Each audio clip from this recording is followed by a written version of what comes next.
IPL ફાઇનલમાં મોદી સ્ટેડિયમમાં કરાશે ઓપરેશન સિંદૂરની ઉજવણી, સેનાના સન્માન માટે બીસીસીઆઈની ખાસ તૈયારી।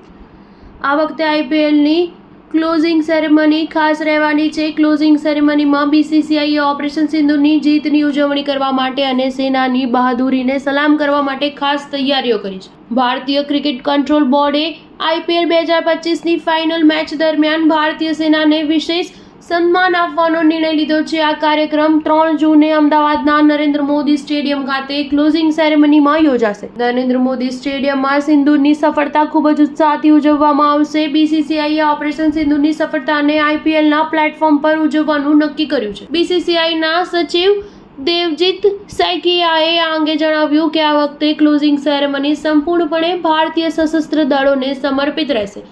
આ માટે સેના, નેવી અને એરફોર્સના વડાઓને પણ ખાસ આમંત્રણ આપવામાં આવ્યું છે। અમે આપણા સશસ્ત્ર દળોની બહાદુરી અને સેવાને સલામ કરીએ છીએ, તેથી જ અમે આ સેરેમની સંપૂર્ણપણે તેમને સમર્પિત કરવાનું નક્કી કર્યું છે। ઓપરેશન સિંદૂર 7 મેના રોજ શરૂ થયું। તેનો ઉદ્દેશ્ય પાકિસ્તાન અને પીઓકેમાં જૈશ-એ-મોહમ્મદ, લશ્કર-એ-તૈયબા, હિઝબુલ મુજાહિદ્દીન જેવા આતંકી સંગઠનોના ઠેકાણાઓને નષ્ટ કરવાનો હતો। આ કાર્યવાહી એપ્રિલ 2025માં પહલગામ આતંકવાદી હુમલાના જવાબમાં કરવામાં આવી, જેમાં 26 નિર્દોષ લોકોએ જીવ ગુમાવ્યા હતા। આતંકવાદ સામે દેશનું રક્ષણ કરવામાં ઓપરેશન સિંદૂરે મહત્વપૂર્ણ ભૂમિકા ભજવી હતી। સ્ટાર ન્યૂઝ 7 હંમેશા સચ્ચાઈની સાથે।